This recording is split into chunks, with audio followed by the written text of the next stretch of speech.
आपल्याला बोलवण्याचं एक विशेष कारण आहे. पाठीमागे ज्यावेळेस आपण भेटलो होतो त्यावेळेस एक विशेष आदेश आपण पारित केला होता आणि आपल्या माध्यमातून तो सर्वांपर्यंत पोहोचला ही चांगली गोष्ट आहे. फूड अँड ड्रग ॲडमिनिस्ट्रेशन याच्यामध्ये जशा दोन विंग आहेत, एक ड्रगच्या बाजूला आणि दुसरा फूडच्या बाजूला. आपण दोन्हीकडे काम करत असतो. तर फूडवरती काम करताना एक लक्षात येतं की आपल्याकडं जे रेग्युलेशन्स आहेत, म्हणजे food safety and standards authority act 2006, 2011चे नियम आणि त्या अनुषंगाने 2011 पासून आत्तापर्यंत वेगवेगळे स्टँडर्ड्स आणि रेग्युलेशन जे तयार झालेले आहेत आणि जे इम्प्लिमेंट करणं अपेक्षित आहे, त्याच्यासाठी एन्फोर्समेंट म्हणून किंवा इम्प्लिमेंटिंग ऑथॉरिटी म्हणून FDA महाराष्ट्रामध्ये फूड अँड ड्रग ॲडमिनिस्ट्रेशन यांची जबाबदारी आहे. त्या कायद्याअंतर्गत फूड सेफ्टी कमिशनर म्हणून मी काम करतो. इथे जे कोणी ह्या पदावरती व्यक्ती काम करतं तर फूड सेफ्टी म्हणून करतं. आणि म्हणून आपण जे अन्न या फूड या डेफिनेशन म्हणजे येतं ते सेफ असावं आणि ते हेल्दी असावं, हे दायित्व आणि हे इम्प्लिमेंट करण्याची जबाबदारी ही फूड सेफ्टी कमिशनर म्हणून या पदावरती आहे. आयुक्त फूड सेफ्टी कमिशनर राज्याचे जे असतात त्यांच्यावरती प्रत्येक राज्याच्या फूड सेफ्टी कमिशनरवरती आहे. या अनुषंगाने बघत असताना आपलं जे फूड आहे आणि आपण जे कन्झम्पशन करतो, म्हणजे प्रिपरेशन असेल, त्याचं प्रोसेसिंग असेल, त्याचं मॅन्युफॅक्चरिंग असेल आणि त्यांचं कन्झम्पशन असेल, ह्या सर्व स्टेजेसवरती स्टँडर्ड्स ठरलेले आहेत. म्हणजे कन्झम्पशन हे सेफ असावं म्हणून ते सगळी प्रोसेस तत्पर्यंत पाळायची असते. याचा एक महत्त्वाचा घटक जो सर्वात मेन अफेक्ट करतो, मॅन्युफॅक्चर तर आहेच, प्रोसेसर आहेत, पण सर्वात महत्त्वाचा आजच्या डेटला जर बघितला तर हॉटेल्स, रेस्टॉरंट्स, इटरीज, ऑनलाईन जे प्लॅटफॉर्म त्यांच्यामार्फत जे फूड दिलं जातं, विकलं जातं, नागरिकांपर्यंत दिलं जातं, हे स्टँडर्ड्स पाळतात की नाही पाळतात हा एक महत्त्वाचा इश्यू आहे. आणि याच्यासाठी खूप चांगल्या प्रकारचे रेग्युलेशन स्टँडर्ड्स हे फूड सेफ्टी ऑथॉरिटीने, गव्हर्नमेंट ऑफ इंडिया यांनी डिसाईड केलेले आहेत, वेळोवेळी डिक्लेअर केलेले आहे. त्याचं इम्प्लिमेंटेशन करणं हे अत्यंत गरजेचं आहे. त्या अनुषंगानं काल 23 जूनला मी एक आदेश पारित केलेले आहेत की ते आदेश आहेत हॉटेल्स, रेस्टॉरंट आणि इटरीज यांच्या बाबतीतल्या पाळावयाच्या ज्या गोष्टी आहेत, ज्या स्टँडर्ड्स आहेत, ज्या प्रोसेसेस आहेत, त्या पाळणं बंधनकारक आहे त्यांच्यावरती. तर त्यामध्ये जर बघितलं तर आम्ही ग्राहकांच्या आरोग्यासाठी, आरोग्य संरक्षणासाठी अन्न व औषध प्रशासन म्हणून एक महत्त्वाचा निर्णय, एक ऐतिहासिक निर्णय काल घेतलेला आहे आणि ते आदेश मी पारित केलेले आहे. हे काय आदेश आहे तर हे कंप्लायन्स ह्या इंडस्ट्रीनं, म्हणजे हॉटेल्स, रेस्टॉरंट, इटरीज हे जे आहे यांनी करायचे आहेत आणि त्यांचं इन्फोर्समेंट आपल्या मशिनरीमार्फत, म्हणजे आपली जी यंत्रणा आहे त्यांच्यामार्फत करायचं आहे. तर हे करण्यासाठी सुरक्षित अन्न, स्वच्छ आस्थापना आणि जबाबदार अन्न व्यावसायिक यांच्या बाबतीत आपण काही आदेश पारित केलेले आहेत. ते सर्वात महत्त्वाचं म्हणजे काय तर ते जे रेग्युलेशन्स आहेत ते रेग्युलेशन्स इम्प्लिमेंट करणं गरजेचं आहे. ते कोणते रेग्युलेशन्स आहेत तर पहिला आहे रजिस्ट्रेशन, अन्न व सुरक्षा मानके, अन्न व्यवसायाचे परवाने व नोंदणी 2011चे रेग्युलेशन्स आहेत. तर याच्या बाबतीत मोस्टली बऱ्यापैकी रजिस्ट्रेशन झालेलं आहे किंवा लायसन्स झालं. रजिस्ट्रेशन म्हणजे ज्यांचा टर्नओव्हर 1.5 कोटीच्या आत आहे तोपर्यंत रजिस्ट्रेशन, त्याच्यावरचे लायसन्सेस असतात. त्याचं इम्प्लिमेंटेशन काही प्रमाणात किंवा मोठ्या प्रमाणात झालेलं आहे. पण त्याच्या व्यतिरिक्त अन्न व सुरक्षा मानके, अन्न उत्पादन मानके व अन्न संयोजके हे विनियम 2011 याचं इम्प्लिमेंटेशन होणं गरजेचं आहे. त्याचप्रमाणे अन्न व सुरक्षा मानके, दूषके, विषे व अवशेष हे 2011चे रेग्युलेशन्स आहेत, याचं इम्प्लिमेंटेशन होणं गरजेचं आहे. त्याचप्रमाणे अन्न सुरक्षा व मानके, लेबलिंग आणि प्रदर्शन 2020 याचं इम्प्लिमेंटेशन होणं गरजेचं आहे. त्याचप्रमाणे अन्न सुरक्षा व मानके, पॅकेजिंग विनियम 2018 याचं इम्प्लिमेंटेशन होणं गरजेचं आहे. आणि त्याचबरोबर शाळेतल्या मुलांसाठी जे सुरक्षित अन्न व संतुलित आहार नियम 2020 आहेत हे सुद्धा इम्प्लिमेंट होणं गरजेचं आहे. आपल्यासमोर हा प्रश्न असेल की हे मानके होते तर म्हणजे का इम्प्लिमेंट झाले नाहीत किंवा पूर्णपणे होतात की नाही आहे. आतापर्यंत आमचा जो अनुभव आलेला आहे, म्हणजे माझ्या अगोदरचा आहे, जे काही रेट्स झालेले आहेत, सर्च झालेले, सीजर झालेले आहेत, ज्या कंप्लेंट्स आलेल्या आहेत आणि त्याच्या ज्या फाइंडिंग्स आहेत त्या फाइंडिंगमध्ये आम्हाला काय सापडलं आणि त्याच्यात हे उत्तर आहे की हे आदेश मी जे पारित केले याची आवश्यकता का भासते. कदाचित इंडियामध्ये आपण फर्स्ट असू, मला माहित नाही बाकीच्या राज्यांनी केलेलं नाही, की मोस्टली मला जे आहेत असे आदेश मला बघायला भेटलेले नाही आहेत. कदाचित असेल किंवा दुसऱ्यांनी केले असेल. तर याची आवश्यकता यासाठी पाहिली की ज्या आम्ही राबवलेल्या तपासण्या आहेत, विशेष मोहिमा आहेत, सर्वेक्षण आहेत आणि अंमलबजावणी या कारवायामध्ये आम्हाला गंभीर त्रुटी या आस्थापनामध्ये आढळलेल्या आहेत. जसे की अस्वच्छ व आरोग्यास अपायकारक परिस्थितीत अन्न तयार करणे, दुसरं वापरलेल्या खाद्यतेलाचा परत पुनर्वापर करणे, वैद्यकीय तपासणी नसलेल्या कर्मचाऱ्यांकडून अन्न पडताळणी करणे, तापमान नियंत्रणातल्या त्रुटी ह्या असणे, कारण तापमान आपण ज्यावेळेस कळतो त्याच्यामध्ये काही स्टँडर्ड्स ठरलेले आहेत. अन्न दर्जाहीन साहित्यामध्ये अन्न पदार्थाचे पॅकेजिंग करणे, ग्राहकांना सुरक्षित पाणी उपलब्ध न करून देणे आणि विविध अन्न सुरक्षा नियमांचे उल्लंघन करणे, ह्या मेजर त्रुटी आम्हाला त्याच्यामध्ये आढळल्या. आणि ह्या त्रुटी ह्या ज्या स्टँडर्ड्स आहेत याचं उल्लंघन करणारे आहेत. आणि म्हणून परत आपल्याला त्याचे आदेश काढून ते इम्प्लिमेंट करण्याच्या दृष्टिकोनातून हे काल आम्ही 23 जून रोजी हे आदेश पारित केलेले आहेत. ती कॉपी आपल्याला मी आता देईलच, अवेलेबल आहे, आपण देऊया. हे आदेश कुणाकुणाला लागू होणार आहेत हा पुढचा प्रश्न येतो. तर सर्व hotels and restaurant, all without exception, सर्व हॉटेल्स अँड रेस्टॉरंट, उपाहारगृहे व ढाबे, कॅन्टीन्स आणि कॅफेटेरिया, बेकरीज आणि मिठाईवाले शॉप किंवा sweet shops, catering units, food caterers, juice bars, cloud kitchens, dark kitchens, central kitchens, साखळी उपाहारगृहे, ई कॉमर्स आणि ऑनलाईन फूड डिलिव्हरी प्लॅटफॉर्म इत्यादी सर्वांना हे लागू होणारे आदेश आहेत. म्हणजे ज्या ज्या ठिकाणी फूड प्रोसेसिंग होऊन लोकांना खाद्यासाठी पुरवलं जातं त्या सगळ्या इस्टॅब्लिशमेंट याच्यामध्ये येतात. आता याच्यामधल्या मेन तरतुदी काय आहे, तर पहिलं तरतूद आहे की परवाना किंवा लायसन्स हे मॅन्डेटरी आहे, ते त्यांनी घ्यावं. त्याच्याशिवाय त्यांना कोणत्याही परिस्थितीत रेस्टॉरंट किंवा हॉटेल हे चालवता येणार नाही. त्याच्या तरतुदी पेनॉल्टीज आहेत, त्या पेनॉल्टीसुद्धा सिव्हिअरली आता इथून पुढे वापरल्या जातील. त्याच्यामध्ये अगदी 10 लाख विदाउट परमिशन चालू एखादे एस्टॅब्लिशमेंट असेल तर 10 लाखापर्यंत दंड आहे, परत प्रॉसिक्युशन आहे. ह्या सगळ्या गोष्टीचा आपण वापर करणार आहोत. दुसरा जो आहे स्वच्छता आणि आरोग्य मानकाचे कठोर पालन करणं गरजेचं आहे, ज्यामध्ये शेड्यूल 4 किंवा अनुसूची 4 हे जे आहे याच्यामध्ये स्वच्छता आणि आरोग्य विषय मानकांचे काटेकोरपणे पालन करणं गरजेचं आहे. ते थोडक्यात मी डिटेलमध्ये सांगेन. कर्मचाऱ्यांची वैद्यकीय परीक्षा, तपासणी व प्रशिक्षण हे मॅन्डेटरी आहे. कारण जर कर्मचारी किंवा फूड हँडलर जर त्याला काही डिजीज असेल तर तो पास ऑन होऊ शकतो. म्हणून यासाठी मानकं ठरलेलं आहे. तर त्यांचं ॲन्युअल चेकअप झालं पाहिजे, त्याच्या पर्टिक्युलरली कोणत्या कोणत्या टेस्ट झाल्या पाहिजे ते आपण त्याच्यामध्ये मेन्शन केलेलं आहे. त्याचबरोबर सुरक्षित अन्न हाताळण्यासाठी स्पष्ट मानके जे आहेत त्याच्यामध्ये कच्चे व शिजवलेले अन्न वेगवेगळे ठेवणे, फिफो तत्वाचं फर्स्ट इन फर्स्ट आउटचं प्रिन्सिपल पालन करणे, गरम व थंड अन्नासाठी निर्धारित तापमान राखणे, रंगसंकेतिक कापणी फळांचा वापर करणे, परवानाधारक पुरवठादाराकडून कच्चा माल खरेदी करणे. आता याच्यामध्ये की म्हणतो शेतकऱ्यांकडे दिलं तर तुमचा परवानगीधारक कुठं, तर त्याच्यामध्ये जी रिसीट असते त्याला सुद्धा आपण अग्रीमेंट याच्यामध्ये डेफिनेशनमध्ये काउंट केलं आहे. त्याच्यामुळे रिसीट इज, कारण याचा उद्देशच एवढा आहे की तो फूड किंवा रॉ मटेरियल कुठून आलं हे ट्रेस करता आलं पाहिजे, हा त्याच्या पाठीमागचा उद्देश आहे. त्याचबरोबर ग्राहकांसाठी मोफत पिण्यायोग्य पाणी पिण्याचं प्रोव्हाइड करणं, मोफत देणं अपेक्षित आहे. सुरक्षित पिण्याचे पाणी विनामूल्य उपलब्ध करून देणं बंधनकारक आहे.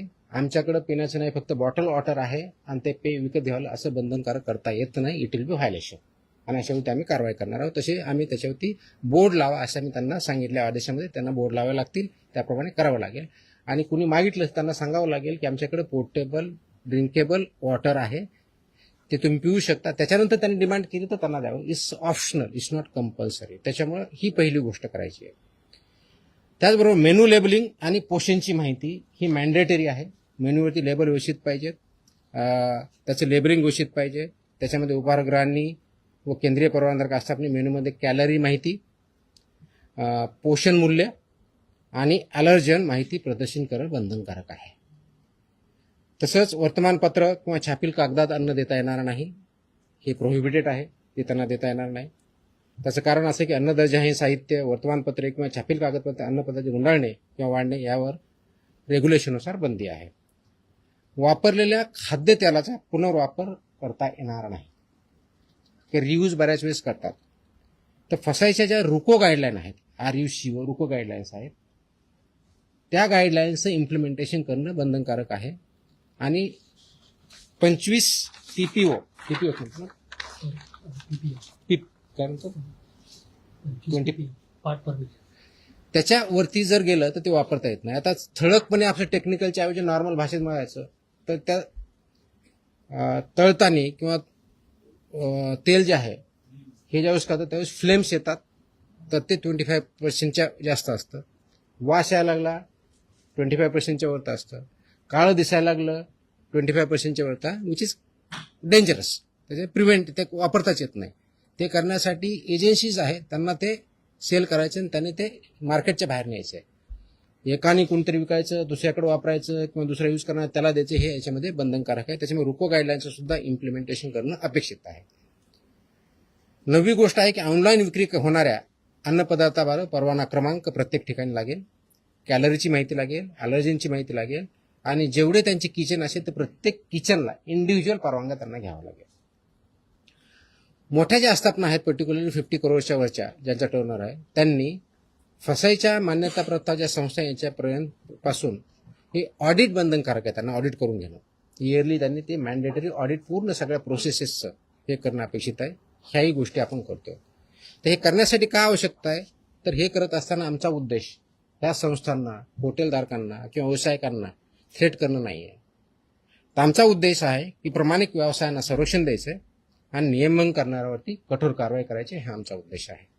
त्याचं कारण हे पूर्ण लाईफ नागरिकांच्या जीवनाशी हे पूर्णपणे निगडीत आहे. अगदी लहानात लहान बाळापासून तो वयोवृद्ध माणसापर्यंत याचा डेली संबंध येत असतो. आणि म्हणून फक्त हा केवळ एक कारवाईसाठी नसून राज्यातील प्रामाणिक व जबाबदार अन्न व्यवसायांना प्रोत्साहन देण्यासाठी सुद्धा आहे.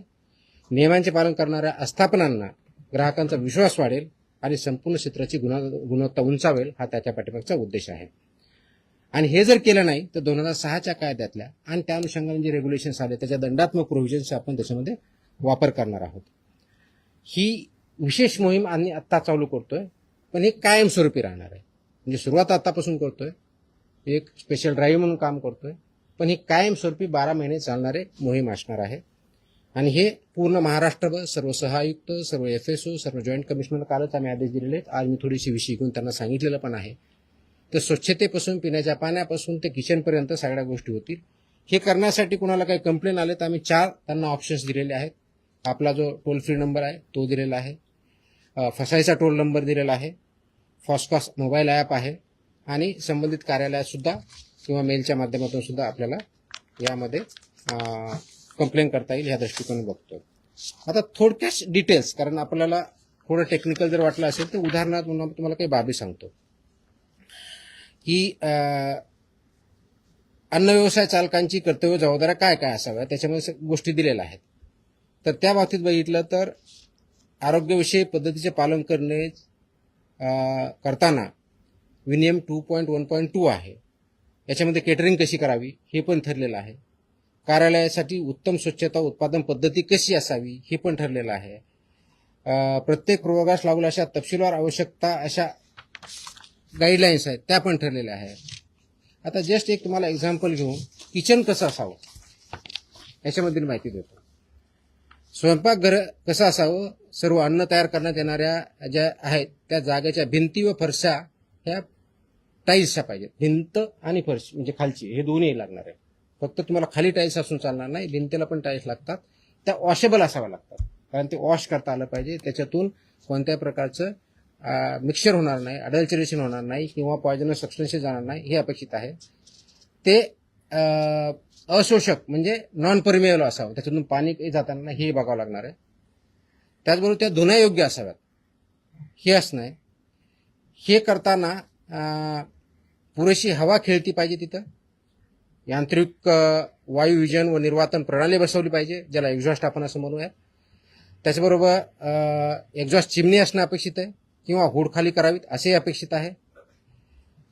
त्याचबरोबर कच्चा माल म्हणजे रॉ मटेरियल जे आहे ते त्यांनी स्वीकारण्यासाठी वेगळा सेक्शन, त्याचं प्रोसेसिंग किंवा तयारी करण्यासाठी वेगळा सेक्शन, स्वयंपाक तयार करण्यासाठी वेगळा सेक्शन आणि वाढण्यासाठी किंवा सर्व करण्यासाठी वेगळा सेक्शन, असं त्या रेस्टॉरंट किंवा हॉटेलमध्ये मांडणी असणं अपेक्षित आहेत. कच्चे व शिजवलेले अन्न क्षेत्र हे भौतिक श्रेष्ठता वेगळी ठेवावे लागणार आहेत. शाकाहारी व मांसाहारी हे वेगळे ठेवावे लागणार आहेत. आणि त्याचबरोबर त्याला अनुक्रमे शाकाहारी असेल तर हिरवा रंग, मांसाहारी असेल तर लाल रंग असे तुम्हाला फलक तिथे ठेवावे लागणार आहेत. तर ह्या गोष्टी ह्या मॅन्डेटरी आहेत, वेळोवेळी निर्देश दिले त्या दृष्टीनं आहेत. आणि हे काम करत असताना स्वयंपाकगृहात प्रवेशद्वारी पाणी, द्रवसाबण, टॉवेल, ड्रायर अशी व्यवस्था पूर्णपणे असणं अपेक्षित आहे. सो दॅट तिथं ज्यावेळेस कोणता ग्राहक जाईल तर त्याला ह्या गोष्टी अवेलेबल पाहिजेत, जेणेकरून जेवताना किंवा तिथलं फूड कंझ्युम करताना त्याला ती फॅसिलिटी असणं अपेक्षित आहे. त्याचबरोबर पेस्ट कंट्रोल हे मॅन्डेटरी आहे. हे एखादी एजन्सीवर त्यांनी टायअप करायचे आणि ती व्हॅलिड असली पाहिजे, रजिस्टर्ड असली पाहिजे, अशाच एजन्सी ती डिप्लॉय करायच्या. त्यांनी पेस्ट कंट्रोल रेग्युलरली करून घ्यायचं. हे करत असताना कीटकमुक्त परिस्थिती राखण्यासाठी पुरेशा नियतकालिक अंतराने कीटक नियंत्रण म्हणजे पेस्ट कंट्रोलचे जे मेजर्स आहे ते करणं अपेक्षित आहे. त्याचबरोबर अन्न तयारी क्षेत्रात इलेक्ट्रॉनिक फ्लाय ट्रॅप बसवावेत, त्याची साठवण, अन्नाच्या ठिकाणी उंदीर, झुरळे, माशांचा प्रादुर्भाव शून्य असला पाहिजे. ते कोणत्याही परिस्थितीत ऍक्सेप्ट होऊ शकत नाही. It's absolutely not acceptable as per the rules and regulations. तर हे एक उदाहरण म्हणून आहे. याची ऑर्डरमध्ये मी सगळ्या गोष्टी दिल्या ज्या 10च्या आसपास गोष्टी आहेत. हे करण्यापाठीमागचा उद्देश एवढाच आहे, कारण प्रोसेस केलेलं फूड आपण ज्यावेळेस खातो त्याचे इम्पॅक्ट आपल्यावरती होतात. म्हणजे फूड पॉयझनिंग जे एक्स्ट्रीम केस आहे, पण ते दररोज आपल्या हेल्थवरती कॅलरीपासून ते चुकीच्या पद्धतीने हँडल करण्यापासून, स्वच्छतेपासून ते पाण्यापासून ते बसण्याच्या व्यवस्थेपासून तर असणाऱ्या गोष्टी तिथं कोणत्या कोणत्या आहेत ह्या मॅन्डेटरी आहेत. आणि याच्या बाबतीत आपल्याला काही त्रुटी सापडत असेल की जसं की आता तुमच्या याच्यामध्ये सांगितलं की हॉट फूड म्हणतो, गरम जेवण म्हणतो, तर त्याचं टेम्परेचर किती आहे हे पण ठरलेलं आहे. ज्यावेळेस हॉट फूड म्हणतो तर 60 डिग्री सेल्सिअस ते हीट पाहिजे. तुम्ही म्हणलं की कोल्ड तर 4 डिग्री सेल्सिअसचं पाहिजे. तुम्ही म्हणलं फ्रोझन तर -18 डिग्री सेल्सिअसचं पाहिजे. तर ह्या मॅन्डेटरी गाईडलाईन आहेत. त्या इम्प्लिमेंट होतात की नाही होतात ते करण्याच्या दृष्टिकोनातून नागरिकांमध्ये अवेअरनेस यावा, त्या इंडस्ट्रीला आणखी चांगल्या पद्धतीने माहीत व्हावं आणि आमच्या अधिकाऱ्यांनी ते इम्प्लिमेंट करावं. हा तिहेरी पर्पज याच्या पाठीमागचा आहे. आणि या तिहेरीच्या माध्यमातून एकत्रित येऊन हे आपलं आरोग्य नागरिकांचं कसं चांगलं राहील अशा दृष्टीने हे काल आम्ही आदेश इंग्लिश आणि मराठी दोन्हीमध्ये आहेत. दोन्हीच्या कॉपी आपल्याला भेटतील. प्रेस नोट सर्क्युलेट करा ती दिलेलीच आहे. तर या माध्यमातून हे नागरिकांनाही माहीत व्हावं, त्या इस्टॅब्लिशमेंटला माहीत व्हावं आणि आम्ही इन्फोर्स करताना ह्या सगळ्या गोष्टी बघाव्या. बऱ्याच वेळेस होतं की आमचे अधिकारी ज्यावेळेस जातात त्यावेळेस तिथला सॅम्पल घेतला जातो. सॅम्पलचा रिझल्ट आल्यानंतर आम्ही पुढची बघतो. पण फक्त सॅम्पल घेणं एवढ्यापुरतं मर्यादित राहायचं नाही. हे मी आदेश दिलेले आहेत की तिथे गेल्यानंतर हे जे टोटल 28 रेग्युलेशन त्याच्यापैकी 22 हे वेगवेगळ्या बाबतीत आहेत. जसं याच्या बाबतीत जवळजवळ 9 रेग्युलेशन्स मी सांगितले ह्या इंडस्ट्रीच्या बाबतीत. तर प्रत्येकाला more than 2 to 3 regulations compulsory आहेत, कारण रजिस्ट्रेशन कंपल्सरी आहे, बाकी स्वच्छतेच्या बाबतीतले आहेत. तर हे सगळे जे रेग्युलेशन त्या सगळ्यांचं रेग्युलेशनचं पालन होतंय की नाही, कंप्लायन्स ती इंडस्ट्री किंवा इस्टॅब्लिशमेंट करते की नाही हे बघणं आवश्यक आहे. आणि तशा दृष्टीने इथून पुढे तपासण्या होतील. त्याच प्रकारे सॅम्पल घेणं त्यातला एक भाग राहील. ह्या सगळ्या गोष्टीचा कंप्लायन्स त्यांना करणं कंपल्सरी आहे. आणि हे ज्यावेळेस सॅम्पल लॅबकडे जातात तर लॅब बरोबर देताना आमचा एक फॉर्म असतो, फॉर्म 5, आणि ड्रगचा एक वेगळा फॉर्म आहे. म्हणजे तिथे तर ते फॉर्म 5 पूर्णपणे आतापर्यंत भरला जात नव्हता का इनकम्प्लीट येत होता. आता मी इन्स्ट्रक्शन दिलेलं आहे की फॉर्म 5 हा कंपल्सरी टोटल भरला पाहिजे, म्हणजे त्याच्यात फिलअप केलं पाहिजे जे काय माहिती आहे. त्याचबरोबर एक ॲडिशनल नोट पण त्याच्यात लिहिली पाहिजे की हे जे रेग्युलेशन्स आहेत हे रेग्युलेशन पाळले जातात की नाही, इनकम्प्लीट पाळले जातात का, कम्प्लीट पाळले जातात का, कम्प्लीट व्हायोलेशन केलं जातं, याचे डिटेल्स त्याच्यामध्ये येतील. त्याचं कारण असं आहे की बऱ्याच वेळेस लॅबमध्ये ज्यावेळेस रिपोर्ट जातात तर रिपोर्टमध्ये फक्त इन्ग्रेडियंटच्या आधारे त्याचा रिझल्ट येतो. वास्तविक बघता फक्त तेवढ्या पुरतं मर्यादित नाही. तसं असतं तर टेक्निकल जो तिथला असिस्टंट आहे किंवा सायंटिस्ट आहे यांनी तो रिपोर्ट दिला असता. त्याच्याऐवजी तिथं गव्हर्नमेंट, ज्याला GM होतो, गव्हर्नमेंट अनालिस्ट, हा रिपोर्ट देतो. त्याचा उद्देश असा आहे की एका बाजूला ज्या गाईडलाईन्स आपल्या मॅन्युअल्स त्याच्या बाबतीतच्या लॅबच्या बाबतीतले पण मॅन्युअल्स आहेत, हा टेस्ट रिपोर्ट काय सांगतो आणि तिथली ओव्हरऑल कंडिशन्स आणि व्हायोलेशन्स काय झालेले ह्या दोन्हीच्या गोष्टीचं अनालिसिस करून त्यांनी अनालिटिकल रिपोर्ट देणं अपेक्षित आहे. Just to give an example की एखाद्या डेअरी प्रॉडक्टमध्ये किंवा हॉटेलमध्ये आपण गेला, तुमचा टेस्ट एकदम चांगला, आपण बघतो खूप चांगले टेस्ट आहे, त्याचे रिझल्ट स्टँडर्ड येतात. किचनमध्ये गेलं तर तुम्हाला पूर्णपणे अस्वच्छता दिसते, टाईल्स दिसत नाही. तिथं सेपरेट पाणी म्हणजे भाजी हे करण्यासाठी पोर्टेबल वॉटर नसतं, नॉर्मल कोणतरी वापरलं जातं. तर हे तुमच्या अनसेफ फूडच्या डेफिनेशनमध्ये येतं. म्हणजे जरी तुमच्या प्रॉडक्टची टेस्ट म्हणजे तुमचा रिझल्ट हा जर आला की स्टँडर्ड आहे, पण ह्या जर कंडिशन असेल तर तुम्हाला त्या कंडिशन ह्या अनालिसिसमध्ये कन्सिडर करणं अपेक्षित आहे. आणि म्हणून मी सगळ्या लॅबची पण मीटिंग घेतली आहे. माझ्या अधिकाऱ्याने ते समजून सांगितलेलं आहे की तुमच्या ज्या डेफिनेशनचं अनालिसिस करताना फक्त टेस्ट रिझल्ट पुरतं मर्यादित न राहता हा ज्या फॉर्मच्या कंडिशन हे तुम्हाला कन्सिडर करणं as per the guidelines mandatory आहे, त्या पण कन्सिडर केल्या पाहिजे. आणि जो आमचा सॅम्पल घेतो त्यांनी सुद्धा त्यामध्ये कंडिशन त्या जी काय परिस्थिती आहे तिथली टाकली पाहिजे, जेणेकरून त्याचं अनालिसिस करेक्ट आहे. त्याच्यामुळं जे फूड आहे ते योग्य आहे की अयोग्य आहे, स्टँडर्ड प्रमाणे आहे की नाही आहे, आणि तिथलं कंडिशन फुलफिल होतात की नाही हे बघितलं जाईल. पर्यायानं जो कंझ्युमर आहे त्या कंझ्युमरला ते योग्य ती माहिती भेटेल आणि त्याच्या माध्यमातून त्याची हेल्थ आपण चांगली करू. म्हणून उद्देश आपण जो ठेवलेला आहे की पूर्णपणे नागरिकांचं आरोग्य हे चांगलं राहावं अशा दृष्टिकोनातून आपण ते काम करतोय. आणि म्हणून ह्या मोहिमेला आम्ही नावच दिलेलं आहे की काय म्हणतात त्याला, सुरक्षित अन्न निरोगी महाराष्ट्र किंवा सुरक्षित महाराष्ट्र अशा दृष्टीचं हे मोहीम आहे. ती परमनंट राहणार आहे. आणि माझी ही विनंती आहे, आवाहन आहे या इंडस्ट्रीला की प्लीज फॉलो ह्या सगळ्या ज्या गाईडलाईन्स आहे, स्टँडर्ड्स आहे ते फॉलो करा. याचा कंप्लायन्स केलं तर you don't have anything to fear, but if you don't follow it you have nowhere to hide. अशा दृष्टीचे आदेश पारित झालेले आहेत. मला वाटतं की याचा इम्पॅक्ट डेफिनेटली होईल आणि ते इम्प्लिमेंटेशन करण्याच्या दृष्टिकोनातून FDA अक्रॉस महाराष्ट्र काम करत आहे. थँक्यू.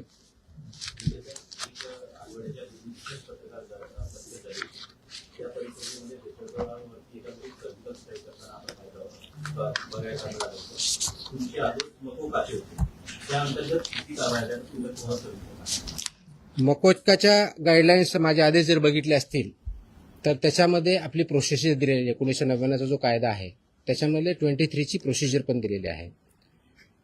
ते करताना तो गुन्हा केला त्याच्या अगोदर झालेला आहे का, त्याची हिस्ट्री काय, त्याचे अँटीसिडन्स काय आहे, त्याचे FIR काय आहेत, आणि हे असल्यानंतर त्याची अप्रुव्हिंग ऑथॉरिटी ही काय PI नाही, ती DIG लेवलची ऑथॉरिटी आहे.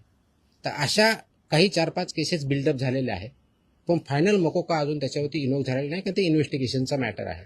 ते झाल्यानंतर त्याच्यावर डेफिनेटली होतील. परंतु सर्व ज्या ज्या ठिकाणी आपल्या प्रोहिबिटेड आयटम्सवरती FIR झालेल्या आहे त्या प्रत्येक ठिकाणची FIR ही या अँगलमधून तपासली जाते आहे आणि त्याच्यावर पुढची कारवाई तुम्हाला काही दिवसात दिसेल. तुम्हाला एक गोष्ट माहिती आहे का, विधानसभेमध्ये एक अधिवेशन सुरू होतं. जितेंद्र आव्हाड जे आहेत त्यांनी आता एक हे केलं की 250 कोटी रुपये तुमची बदली घेण्यासाठी म्हणून इंटरनॅशनल ड्रग रॅकेटने गोळा केलेले. काय भानगड काय म्हणजे ही तुम्हाला काही माहिती आहे का, म्हणजे ड्रग माफिया आणि तुकाराम मुंडे काही जर समजत नाही. आयडिया नाही, काय आयडिया नाही. आम्ही हिअरिंग फ्रॉम, मला काय आयडिया नाही. त्यांनी बोललं तर त्यांना तुम्ही विचारलं पाहिजे, मला विचारून काय करणार आहे. बदली करण्यासाठी I have no idea, I have no comments. Drug माफियांना तुम्ही हात वगैरे लावलाय का, काही प्लॅनिंग केलं? मी माझ्या महाराष्ट्रात जेवढे मॅन्युफॅक्चरर्स आहेत, फूडवाले असतील, ड्रग्जवाले असतील, त्यांना इंडस्ट्रियलिस्ट किंवा एंटरप्रेन्योर म्हणतो. चुकीचे करणारे असतील तर त्यांना माफिया म्हणून ट्रीट केलं जाईल, कारवाई केली जाईल. किती महिने राहण्याचा प्लॅन करून तुम्ही ठेवले? सॉरी इतरांना विचारतात, सॉरी किती महिने राहण्याचा प्लॅन करून केला? आय थिंक प्रेस कॉन्फरन्सच्या बाहेरचे विषय आहेत हे आता. तर एक लॅबचा विषय असा होता की FDAच्या आता जे पायधुनीचं मॅटर झालं कलिंगडामधून विषबाधेच्या संदर्भात जुनं आहे. पण त्याच्यात FDAच्या लॅब ज्या आहेत त्या टेस्टिंगसाठी सगळ्या पद्धतीच्या एवढ्या एफिशियंट नाही किंवा रिपोर्ट लवकर मिळत नाही, पाण्याचं अनालिसिस लवकर. ही फॅक्ट आहे की रिपोर्ट लवकर भेटत नाही. त्याचा मी आढावा घेतलेला आहे. आपल्याकडे सध्या 3 प्लेसेसला लॅब आहेत असं सांगितलं जातं. एक नागपूरला सांगितलं जातं, एक छत्रपती संभाजीनगरला आणि तिसरी इथे. या तिन्ही ठिकाणी आपल्याकडं ड्रग आणि फूड या दोन्ही लॅब आहेत.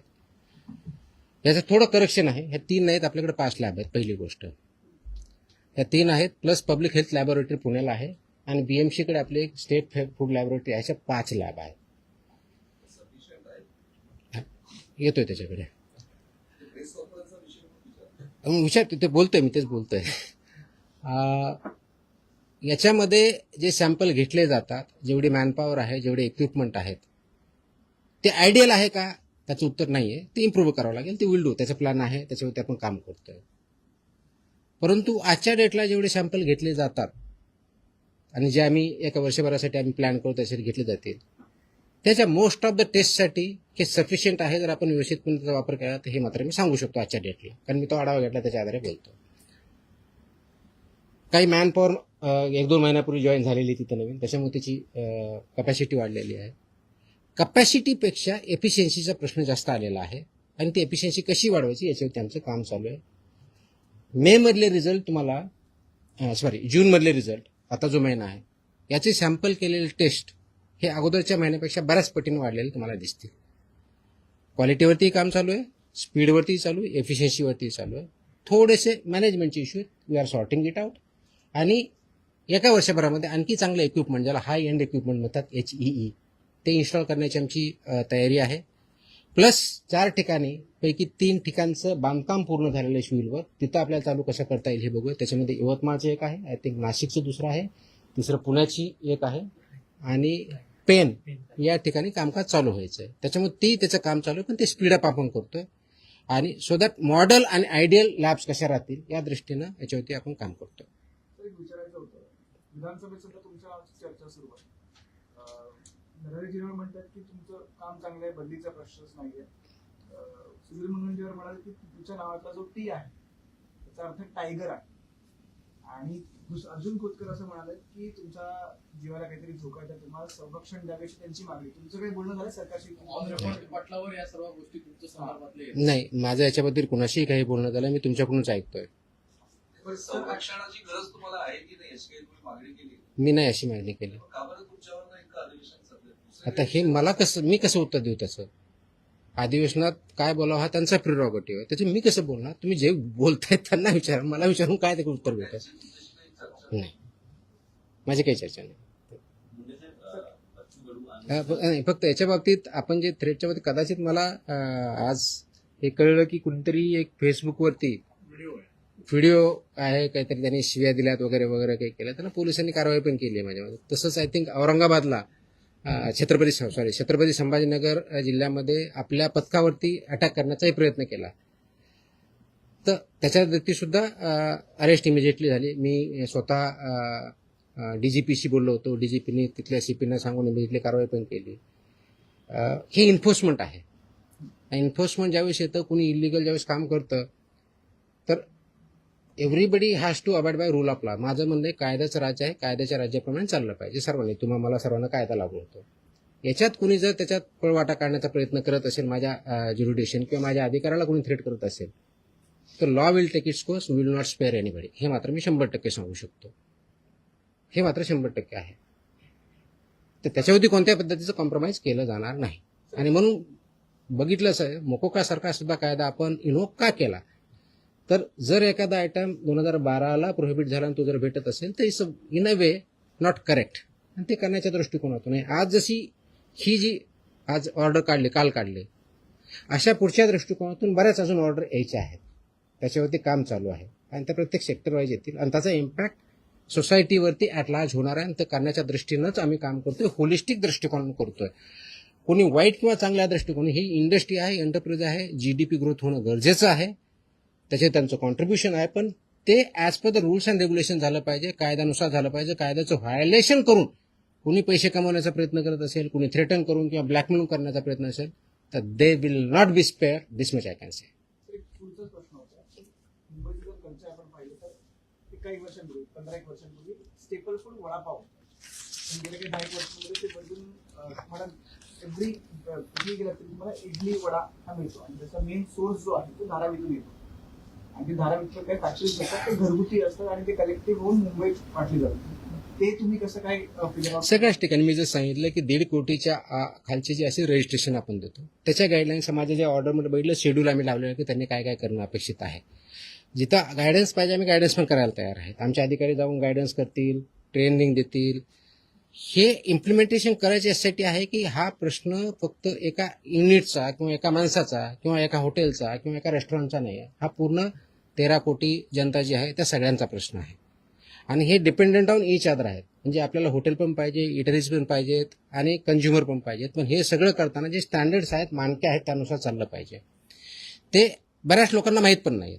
आता ते माहीत होण्याचा उद्देश की ठीक आहे, कायदा आहे, रेग्युलेशन्स आहेत, आपल्या काय वेबसाईटवरती अवेलेबल आहेत, पण तेच लोकांपर्यंत पोहोचण्याचा एक उद्देश. आणि जे याच्यामध्ये बिझनेस आहेत, एब्यूज ज्याला म्हणतो आपण, फूड बिझनेस ऑपरेटर्स, त्यांना सुद्धा माहिती इंग्लिश आणि मराठी, म्हणून ती ऑर्डर कॉम्प्रिहेन्सिव्ह दृष्ट्या मी काढली.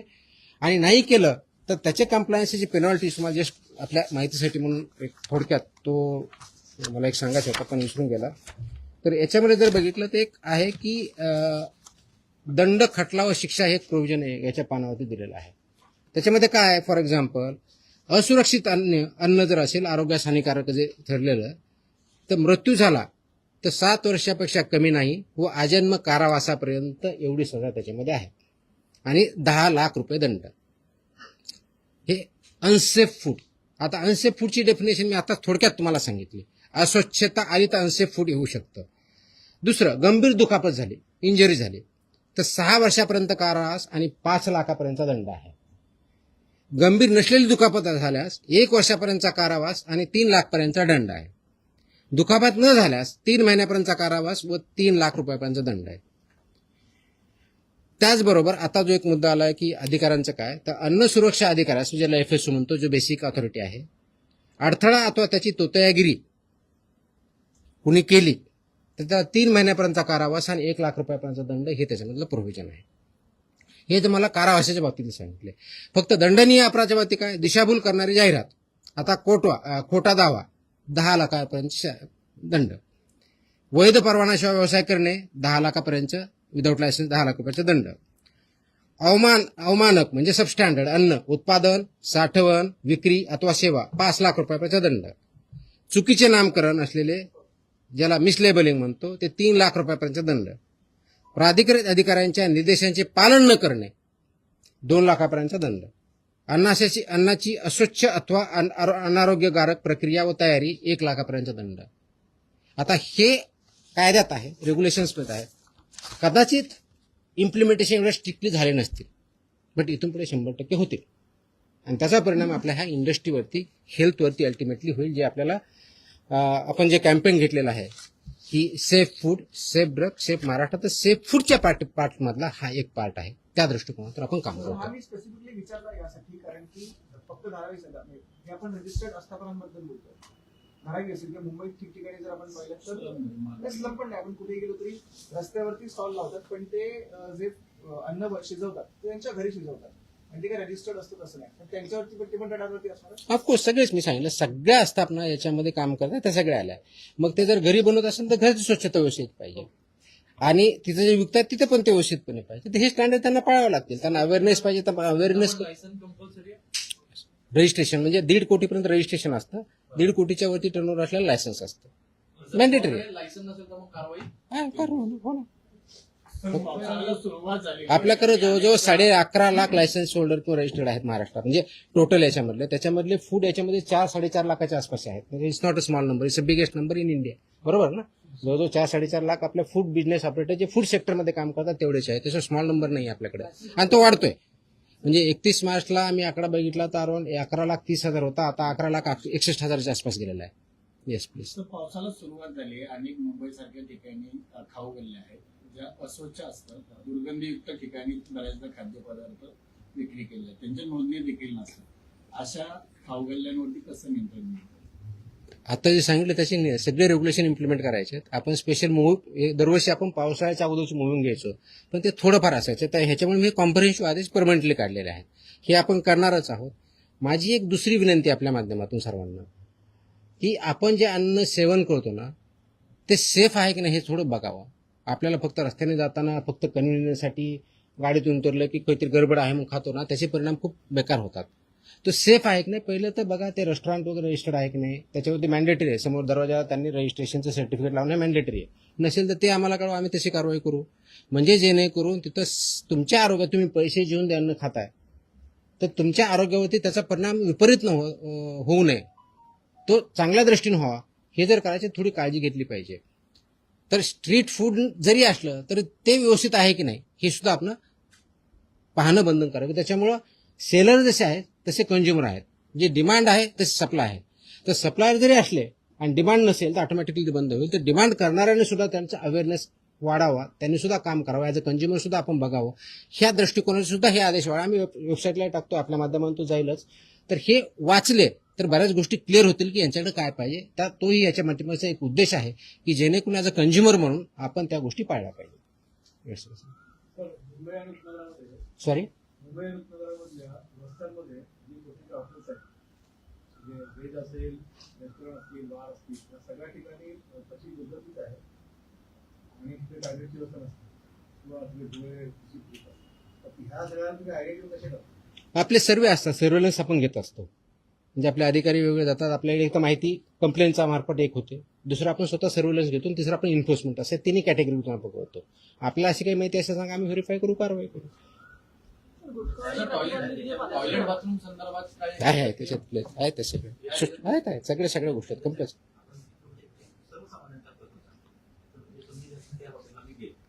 तिथं बोर्ड तर नसतो, स्वागतम सुस्वागतम चांगला मोठ्या याच्यामध्ये आणि त्याचं नाव असतं. पण सर्वसामान्यांना प्रश्न हाच पडतो, मी लगेच तक्रार करतो, पण त्याच्यावरती कारवाई कशी होते, काय होतं काय कळत नाही. कारवाई कुठं करायची सर्वात मोठा प्रश्न. तक्रार कुठं करायची आताच मी सांगितलं. नंबर म्हणा किंवा इथं. हा आता परत सांगतो मी. घेऊन असं आहे की दादा ईस्ट मध्ये एवढे छोटे ऑफिस आहेत, तिकडे अत्यंत व्यवस्था जी आहे ती वाईट आहे.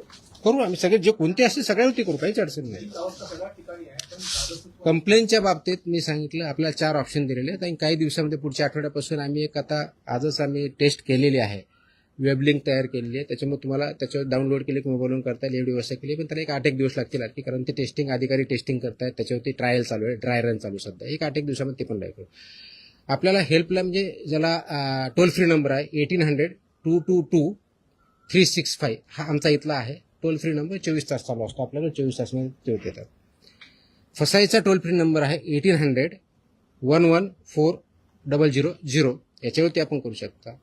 फास्टकास्टचा मोबाईल ॲप आहे, तर आपण डाउनलोड करू शकता, त्याच्यावरती करू शकता, किंवा ईमेलच्या आधारे आपल्या कार्यालय करू शकता किंवा फिजिकली देऊ शकता. एवढे 5 मीन्स आजच्या डेटला अवेलेबल आहेत.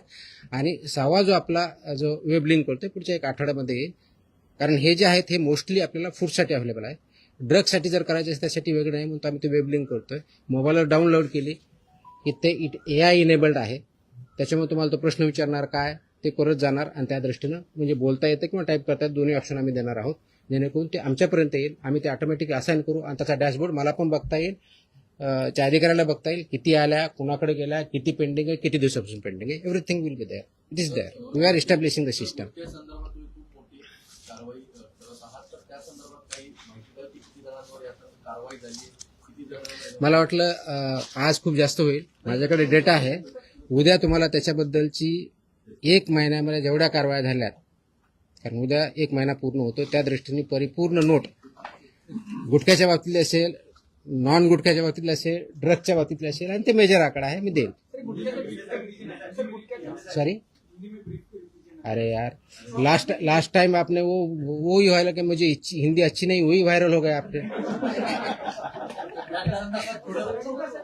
गुटख्या संदर्भात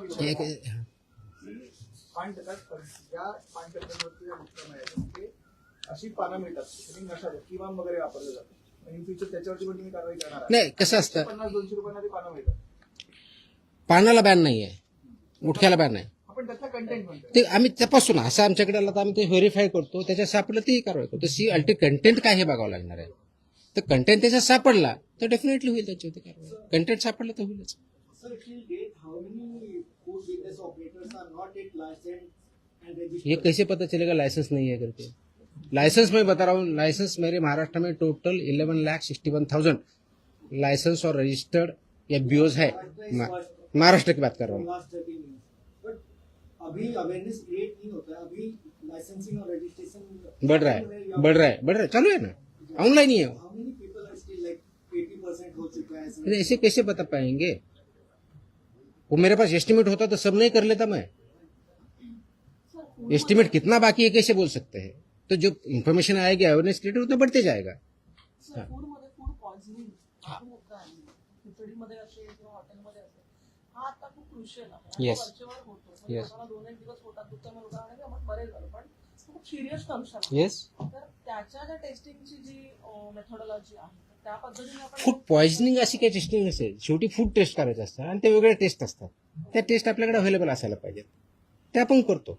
हा food poisoning is basically unsafe food असेल तर मोस्टली फूड पॉइझनिंग. पॉइझनिंगच्या संदर्भामध्ये टेस्टिंग करण्याची लागेल. नाही पॉइझनिंगचं टेस्टिंग नसतं, ते फूडचं टेस्टिंग असतं. फूड मधल्या पॉइझनिंग ते असतं, आपण टेस्ट करतो ना. आपण टेस्ट करतो, फूडच टेस्ट करतो असतो. त्याचे जे काही इन्ग्रेडियंट त्याप्रमाणे आहेत, स्टँडर्ड प्रमाणे आहेत नाही हेच बघत असतो. पण त्यासाठी आम्ही एक प्रणाली विकसित करतो. आजच्या डेटला ती खूप कॉम्प्रिहेन्सिव्ह नाही आहे की फूड पॉइझनिंगच्या केसेस त्याची रिपोर्टिंग मेकॅनिझम कशी असावी, कितक्या वेळात काय करावं, याचा मी एसओपी तयार करतोय. ते पुढच्या दिवसात काही होईल. ह्याला पण म्हणजे असू शकतं ना, की वरून कोणी काही घातलंय का नॅचरली कंटामिनेटेड आहे. तर ते टेस्टचा पार्ट आहे, टेस्ट रिझल्टचा पार्ट येतो तो. जे लोक आतापर्यंत नोंदणी केलेली आहे त्यांना काय आव्हान? ज्यांनी नोंदणी केलेली नाही त्यांना एकतर बिझनेस बंद करावा लागेल किंवा नोंदणी करून काम करावं लागेल. तर माझी विनंती आहे की जे याच्यामध्ये काम करतायत तर त्यांनी एक तर नोंदणी करून घ्यावी आणि आपला बिझनेस जे काही स्टँडर्ड्स आहेत त्याप्रमाणे चालवावा किंवा आपला धंदा बंद करावा. अन्यथा 10 लाखापासून 10 लाखापर्यंत पेनल्टी आहे, त्याची आम्ही प्रोव्हिजन वापरायला सुरुवात करतोय. आता तुमचे खूप जास्त प्रश्न होत आहेत. तुम्ही 1 महिना झाला म्हणतात जवळपास तुमची होत. तुम्हाला काय वाटतं पहिले जे आयुक्त उमेश आले होते काही सुटी राहत होते काय करायचे आणि तुम्ही आल्याच्यानंतर जे FDA एवढं अनालिटिकल स्किल माझ्याकडे नाही, ते तुमच्याकडे आहे. तुम्ही विचारा आणि तुम्ही त्याची उत्तर द्या. आप यहाँ पे कोई पूछ रहे थे. हाँ मी एकटाच हिंदी हाँ हम सब जब एफडीए में काम करते हैं तो फूड और ड्रग सेक्टर में काम करते हैं. एफडीए ये रेगुलेटर है और उसमें फूड का हर आदमी का कांटेक्ट आता है बचपन से लेके बुढ़ापे तक. और फूड का सबसे ज़्यादा आजकल जो कांटेक्ट आता है जो हम खाते हैं वो होटल रेस्टोरेंट ये सब में आता है. इसके लिए रेगुलेशंस है, स्टैंडर्ड्स है, वो इम्प्लीमेंटेशन होने चाहिए. वो छोटा सा रेस्टोरेंट हो या स्टार होटल हो, ये सब के लिए स्टैंडर्ड 2011 से अब तक आए हुए हैं. 2020 2026 के भी कुछ आए हैं कि जैसे कि आपके जो इंस्ट्रूमेंट सब्जी काटने वाले कौन से होने चाहिए, स्टेनलेस स्टील का क्या चाहिए, ये सब इसमें पैकेजिंग का मटेरियल चाहिए, फूड ग्रेड वाला चाहिए, नॉन फूड ग्रेड वाला चाहिए, ये सब डिसाइडेड है.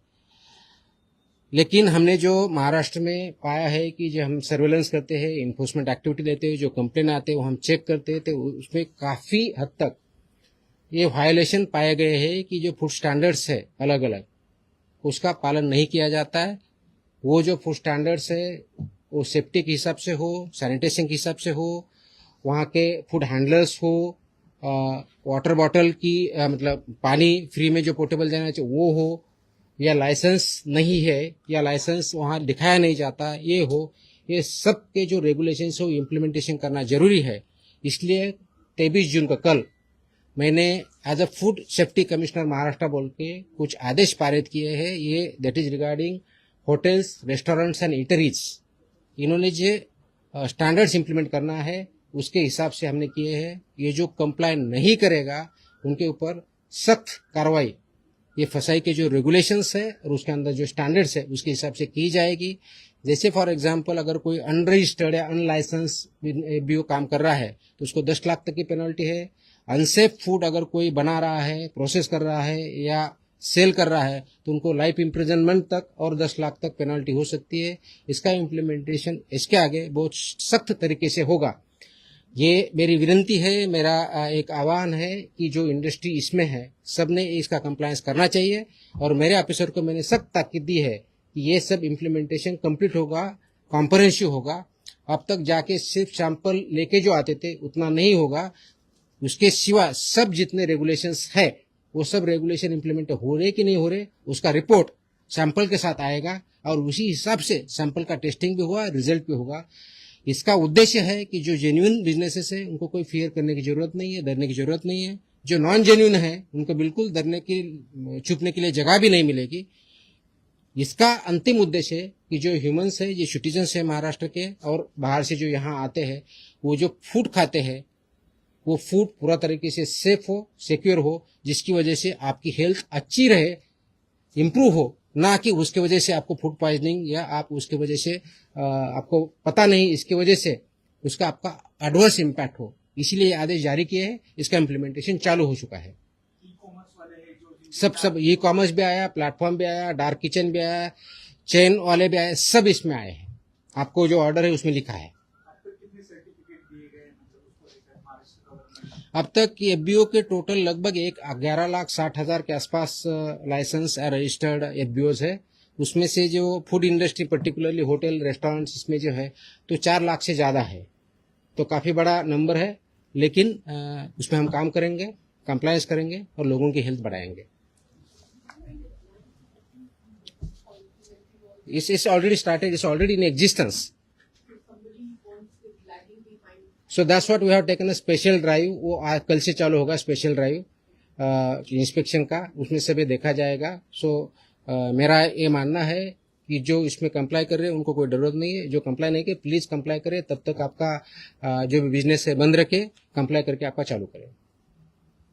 सर हॉटेल्समध्ये जे फूड सर्व केले जातं त्याला काही नियमावली आहे की? तेच तर सांगितलं आतापर्यंत। क्वांटिटी संदर्भात नाही ना क्वांटिटी किती द्यावी हे हॉटेल आणि त्यांचं मिनिमम क्वांटिटी वगैरे असं काय? Okay, thank you.